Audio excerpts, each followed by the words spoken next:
चलिए बच्चों, ध्यान दीजिए। जैसा कि आपको स्क्रीन पर दिख रहा है, आज हम आपको आव्यूह में प्रारंभिक रूपांतरण के प्रयोग से आव्यूह का व्युत्क्रम निकालना सिखाएंगे। एकदम आसान से ट्रिक में सिखा देंगे, जिसको आपके लिए भूलने का कोई चांस नहीं होगा।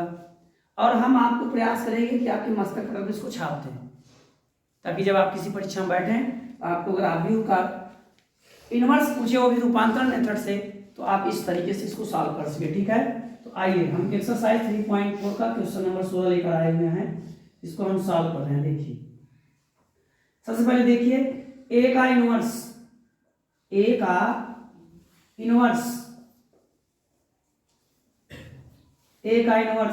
संभव होगा जब हम इसकी सारणी निकालें और सारणी 0 के बराबर नहीं है।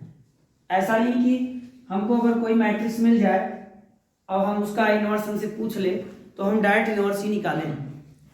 आप लोगों को पता होगा कि किसी मैट्रिक्स की इनवर्स दो मेथड से निकाली जाती है, एक प्रारंभिक रूपांतरण के प्रयोग से, एक एडजॉइंट मैट्रिक्स के प्रयोग से। तो चाहे जहाँ पे हम चाहे जिस मेथड से इनवर्स निकालें, सबसे पहला प्रयास हमारा यही होना चाहिए कि हम मैट्रिक्स की सारणी निकालें और देखिए 0 आ रही है कि नहीं। अगर 0 आ गई तो हमारा सारा मेनू बेकार हो जाएगा और हम इनवर्स में पॉसिबल हो जाएगा। ठीक है ना। इसलिए पहला काम हमारा है कि हम किसी भी मेथड से हम इनवर्स निकालें, तो सबसे पहले हम उसकी सारणी का मान निकालें। आइए देखिए, हम अपने सारणी का मान निकालते हैं। सारणी, अब इसको हम डिटर्मिनेंट यानी सारणी के रूप में लिख देंगे, तो जो हमारी मैट्रिक्स है कुछ इस तरीके की हो जाएगी। अब इसको सॉल्व कैसे किया जाता है? हम इसको बोलते हैं आर माने रो माने पंक्ति, और इसको बोलते हैं कॉलम माने स्तंभ। तो हम इसका R1 से प्रसार कर रहे हैं। इस मैट्रिक्स की R1 से क्या कर रहे हैं? प्रसार। ये R1, इसको क्या बोलते हैं? R1 का अर्थ ये हुआ कि जब इस मैट्रिक्स की प्रसार करेंगे उसमें सिर्फ हम R1 के एलिमेंट लेंगे। किसके एलिमेंट लेंगे? R1।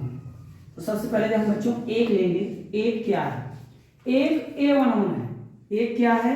A11 माने पहली पंक्ति और पहला स्तंभ। तो पहली पंक्ति और पहला स्तंभ आप छोड़ दीजिए, तो बचा क्या? 0 5 -5 0। एक बात और जान लीजिए, ये 11 माने रो और ये कॉलम। तो रो और कॉलम को अगर हम ऐड करेंगे तो 2 आएगा। क्या आएगा? 2। तो 2 सम है कि विषम? सम, इसलिए हम पॉजिटिव लगाए। अब बच्चों हम A12 लेंगे 1 से सब। A12 का मतलब क्या हुआ कि 1 और 2 को जब हम ऐड करेंगे तो 3 आएगा। 3 माने विषम, यहाँ क्या आ जाएगा? माइनस। ध्यान देखिए, जब हम A12 का एलिमेंट लेंगे तो 1 और 2 रो एंड कॉलम का योग 3 हो रहा है। 3 माने विषम, तो यहाँ क्या आ जाएगा? माइनस। और A12 का एलिमेंट है 3। अब ध्यान देखिए, 1 2 माने पहली पंक्ति और दूसरा स्तंभ छोड़ देंगे, हमें मिलेगा -3 2 -5 0। ठीक है। अब बच्चों हम A13 लेंगे। अब हम क्या लेंगे? A13। तो 13 का योग क्या होगा? रो और कॉलम का योग क्या होगा? 4 माने सम, यहाँ क्या आएगा? प्लस। और A13 हमारा क्या है? -2। अब 13 का मतलब क्या हो गया? पहला रो और तीसरा स्तंभ हम छोड़ देंगे, तो हमें मिलेगा क्या? -3 2 0 और 5। ठीक है। अब ध्यान दीजिए, इस पहले हम मेन डायगोनल का गुणा करते हैं। 0 का गुणा 0 करेंगे 0, फिर माइनस। इसका गुणा जब हम इसमें करेंगे तो -25 आएगा, तो माइनस +25। हम पहले इसका गुणा करते हैं 0, फिर हम लगाएंगे माइनस। 2 का गुणा -5 करेंगे -10, तो माइनस +10। ये प्लस माइनस -2, 5 का गुणा -3 है -15, 2 का गुणा 0 में 0। ध्यान देखिएगा बच्चों, 25 से कम 25 और 10 तिहाई 30, ये -15 और ये -2, तो -15 और -2 +30 25 आ गया, यानी 0 नहीं आया। अर्थात ए के इनवर्स का अस्तित्व है। मतलब आप इस मैट्रिक्स का इनवर्स निकाल सकते हैं। तो अभी तक मैंने जाना, सिर्फ एक चीज जाना कि क्या मैं इस दी गई मैट्रिक्स का इनवर्स निकाल सकता हूं कि नहीं। इस मैट्रिक्स का इनवर्स निकालना संभव है कि नहीं। हमेशा ध्यान दीजिएगा, चाहे आप प्रारंभिक रूपांतर से निकालिएगा, चाहे एडजॉइंट का प्रयोग करके निकालिएगा, हर सवाल में पहले आपको अस्तित्व जाननी होगी, सारणी का मान जानना होगा, ठीक है ना। अभी भी कैसे हम सॉल्व करेंगे, तो हम लिखेंगे ए बराबर आई ए क्या है आपकी मैट्रिक्स है, आई क्या है आइडेंटिटी एलिमेंट है, आई क्या है आइडेंटिटी एलिमेंट। ए की जगह हम लिखेंगे 1 -3 2 3 0 5 -2 -5 0। आई की जगह हम लिखेंगे 1 0 0 0 1 0 0 0 1। ये हमारा आइडेंटिटी एलिमेंट है। ये 3x3 ऑर्डर का है, तो ये भी 3x3 ऑर्डर का ये लिखा जाएगा और ये ऐसे यहाँ पर आते हैं। हमारा पहला लक्ष्य होता है बच्चों, हमारा पहला लक्ष्य होता है कि हम सबसे पहले इसको एक करें A11। ध्यान दीजिए, जैसे कोई मैट्रिक्स है तो A11 A22 A33। जब भी हम सवाल लगाएंगे तो हमारा पहला प्रयास होना चाहिए कि हम डायगोनल के एलिमेंट को, मेन डायगोनल जो है उसके एलिमेंट को 1 करें। क्या करें 1। ये 1 है, ये 1 है, तो हमको इसको 1 करने की कोई चिंता नहीं। अब हम जो है प्रारंभिक रूपांतरण में प्रयोग क्या करते हैं, या इसको हम कॉलम से चेंज करेंगे या इसको हम रो से चेंज करेंगे। एक समय में एक ही मेथड लगा सकते हैं, या तो कॉलम का या तो रो का। अब हमारा लक्ष्य क्या होता है कि हम इसको 1 कर लें और इनके एलिमेंटों को क्या कर लें 0। तो ध्यान देखिए, अगर हमें इसे 0 करना है तो 3 में से क्या हटाएं 0 आ जाए 3। जब 3 में से 3 हटाएंगे तभी तो 0 आएगा। तो देखो हम इसको 0 करना चाहते हैं, हम इसको क्या करना चाहते हैं 0। तो हम C2 को चेंज करेंगे, C2 को क्या करेंगे चेंज। C2 माने कॉलम 2 स्तंभ 2, तो चेंज करेंगे तो क्या करेंगे C2 में से 3C1 घटाएंगे। इसको 1 कर लिए हो, अब इसको 0 करना चाहते हो, ये भी 0 होगा और ये भी 0 होगा। इसकी सहायता से, कॉलम 1 की सहायता से, कॉलम 1 को सबसे पहले ए करने से फायदा क्या होता है कि हमको जो अंक चाहिए उसी का उसमें गुणा कर दो, मिल जाता है ना। जैसे हमको 3 चाहिए तो 3 का गुणा कर दें, हमको 2 चाहिए तो हम 2 का गुणा कर दें, हमको 5 चाहिए तो हम 5 का गुणा कर दें, जो चाहिए वही हमको मिल जाएगा। तो सोचो C2 के स्थान पे 3 है और 0 आएगा, तो 3 की जगह 0 कैसे असंभव है, जब 3 में से 3 घटेगा तब, अन्यथा नहीं। तो 3 से 3 घटाने का मतलब है इसको हम 3 कर लें, तो 3 का गुणा कर लें। अब यहाँ पे देखिए C3 में, अब C3 को भी 0 करना है, किसको 0 करना है C3 को। तो C3 जो है हमारा C3 -2 है, तो -2 0 कब होगा जब उसमें 2 जुड़ जाए तब, -2 में 2 जुड़ जाए, इसको जोड़ दो, इसको क्या करो जोड़ दो, लेकिन 2 का गुणा करके तब। अब ध्यान दीजिए, आप केवल C2 और C3 को चेंज कर रहे हो, न कि C1 को। तो आप इसको ऐसे ही लिख दो। इसके जगह क्या लिख रहे हो, इसका तिगुना माइनस हो रहा है, इसका तिगुना 3 इसमें से घटेगा 0, इसका तिगुना -9 इसमें से घटेगा 9, इसका तिगुना 6 इसमें से घटेगा -1। ध्यान देते रहिए, ठीक है। अब देखिए इसके जगह आप क्या, इसका दुगुना जोड़ रहे हो, इसका दुगुना 2 इसमें जुड़ेगा 0, इसका दुगुना -6 जब इसमें जुड़ेगा तो -11, इसका दुगुना 4 इसमें जुड़ेगा तो 4। ऐसे ही आप एक एक स्टेप देखते रहिए, आपको आना तय है। अब इधर देखिए, यहाँ भी पहला स्तंभ तो चेंज नहीं हो रहा है, पहला स्तंभ आप ऐसे उतार दीजिए, इसका तिगुना इसमें से घटेगा -3, इसका तिगुना कोई फर्क नहीं, इसका तिगुना कोई फर्क नहीं, इसका दुगुना इसमें जुड़ेगा 2, इसके दुगने से कोई फर्क नहीं और इसके भी दुगने से कोई फर्क नहीं। जो प्रक्रिया आप इधर चला रहे हो वही प्रक्रिया आपका इधर भी चलेगा। समझ में आया होगा, इतना हमें उम्मीद है। अब हमारा लक्ष्य है कि हम इसको 1 करें, 2 को, मेन डायगोनल के एलिमेंट को लक्ष्य होता है 1 करना। हम इसको 1 करना चाहते हैं, हम आगे से क्या करें पीछे से क्या करें हमें एक कतई नहीं सोचना है। हम इसको 9 को 1 करना चाहते हैं, तो 9 में अगर हम 9 का भाग दे देंगे तो 1 हो जाएगा। तो हमारा लक्ष्य है इसको 1 करें। इस कौन सा स्तंभ है ये C2, कौन सा स्तंभ है C2। तो C2 को हम चेंज करना, इसको जो देखेगा वो जान जाएगा कि आप C2 को चेंज कर रहे हैं और C2 में 9 का भाग दे रहे हैं। क्यों भाग दे रहे हैं, ताकि यहाँ क्या हो जाए 1 हो जाए। बाकी स्तंभ आप वैसे ही उतार दीजिए। बाकी स्तंभ को पहले आप वैसे लिख लीजिए ताकि आपको पता चले कि कोई अंतर नहीं होता है सवाल लगाते समय। 9 से भाग दोगे 0, 9 से भाग दोगे 1, ये -1/9, 9 से भाग दोगे -1/3, 1/9 और 0। अब बच्चों ये 1 हो गया, ये क्या हो गया, 1 हो गया ना। अब इसकी सहायता से हम इसको 0 करेंगे और इसकी सहायता से हम इसको 0 करेंगे। कॉलम का यूज कर रहे हैं तो कॉलम माने अगल बगल के एलिमेंट को 0 कर सकते हो, ऊपर नीचे के एलिमेंट को नहीं। जब रो की प्रक्रिया लेते तो ऊपर नीचे का एलिमेंट 0 होता है, और जब कॉलम की प्रक्रिया लोगे तो कॉलम स्तंभ अगल बगल होते हैं। इसकी सहायता से हम इनको और इनको 0 करेंगे। इस बार हमें 2 लाइन चेंज करना होगा, C1 और C3। हमें कौन सी लाइन चेंज करनी होगी, C1 और C3। ध्यान दीजिएगा, गलती बच्चे इस साइड करते हैं। देखिए इसको 0 करें तो कैसे करें, -3 में 3 जोड़े तब ना, तो C1 में हम जोड़ देंगे 3C2, क्योंकि इसमें 3 का गुणा करेंगे तभी ना 3 होगा, और जब ये 3 होगा तो उसमें जोड़ देंगे। इसको 0 करें, कैसे 0 करें, तो C3 में हम जोड़ दें इसका 11 गुना 11C2। क्या इतनी बात समझ में आई? ये जो स्टेप चल रहा है, अगर इस तरीके से कोई भी लड़का इसको लगाएगा तो वो भी यही सोचेगा, कोई अलग चीज नहीं सोचेगा।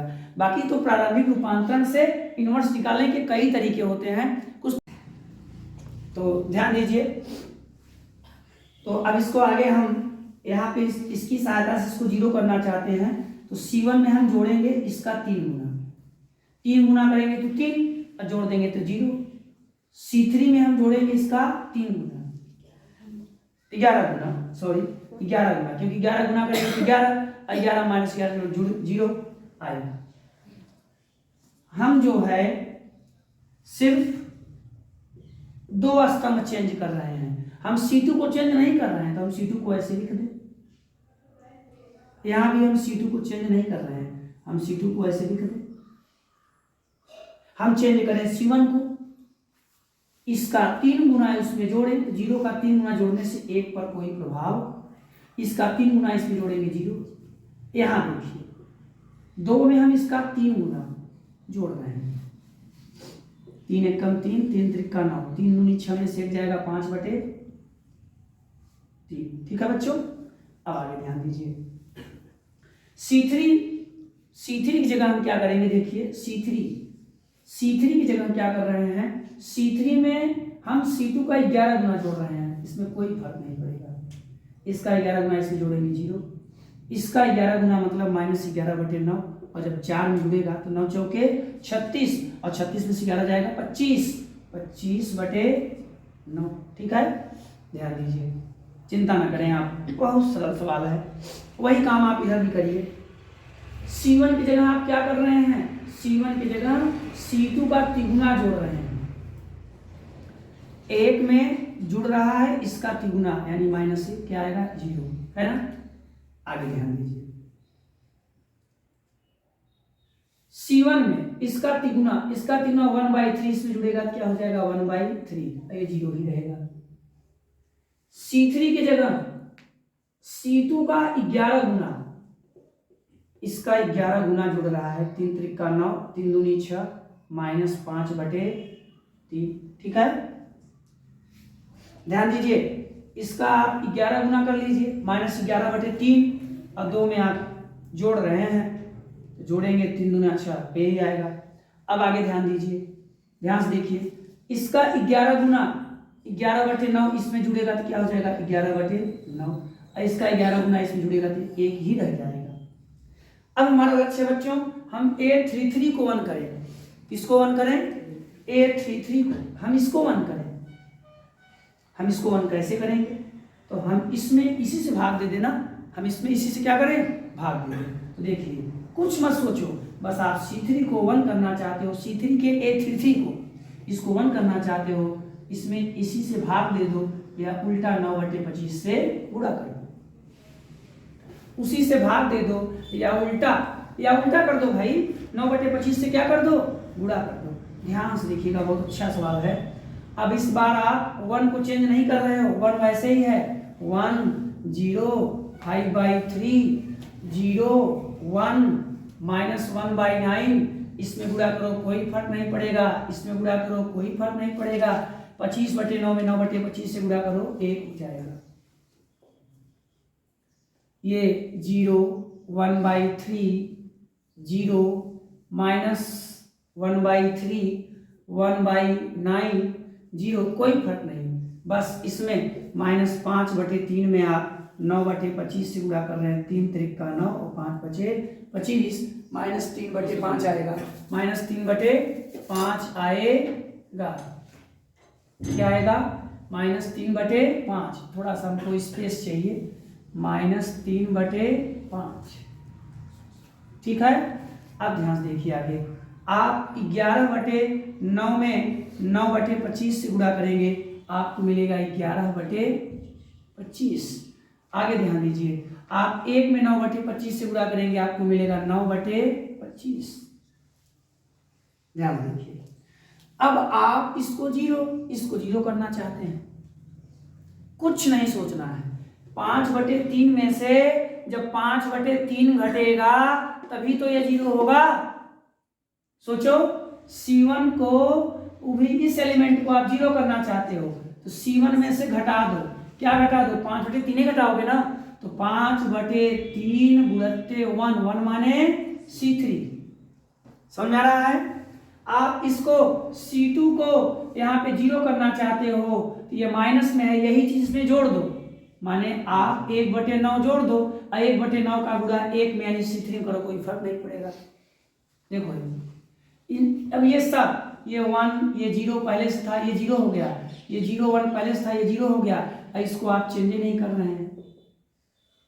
इधर देखिए, C1 यानी 0, C1 यानी 0, और इस 0 में से आप घटा रहे हैं। क्या घटा रहे हैं? Minus minus plus. 3/5 में 5/3 का गुणा हो रहा है, 5/3 गुणते 3/5, 1 आएगा क्या? समझ गए? यही आपको ध्यान देना है, यही स्टेप आपको ध्यान देना है।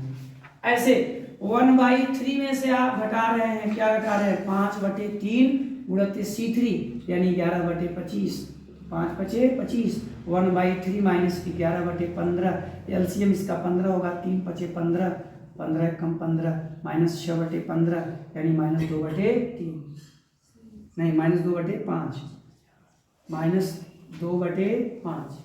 ठीक है बच्चों। अब आगे ऐसे, यही तो आपको ध्यान देना है, थोड़ा सा टाइम तो लगेगा ही। अब देखो 0 में से आप घटाओगे, क्या घटाओगे? 5/3 गुणित 9/25, तो 3 त्रिक का 5 बचे -3/5, -3/5। अब आगे ध्यान दीजिए, अब आप C2 में क्या कर रहे हैं? -1/3 में क्या कर रहे हैं? जोड़ रहे हैं। क्या जोड़ रहे हैं? 1/9 गुणित C3। ध्यान देखिए, इसमें आप जोड़ रहे हैं 1/9 C3। देखो पहली बात तो हम माइनस कॉमन ले लेते हैं, दोनों माइनस बाहर, ये 3, 1/3 धन 1/15, 15 इसका एलसीएम होगा, 3 बचे 6/15 यानी 2/5, -2/5। आगे ध्यान दीजिए, थोड़ा सा देखते रहिए। आप 1/9 में जोड़ रहे हैं, क्या जोड़ रहे हैं? 1/9 गुणित 11/25, 1/9 आप कॉमन ले लीजिए, 1/11/25, 25 से कम 25 11, 36/25, 36/25 गुणित 1/9, तो 4/25।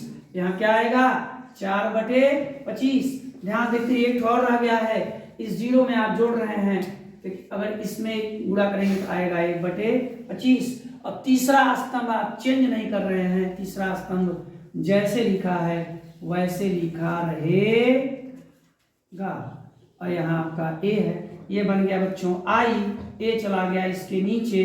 अब यहाँ देखिए 1 -2/5 -3/5 -2/5 4/5 1/25 -3/5 11/25 9/25, यही बन गया इनवर्स। अब इसको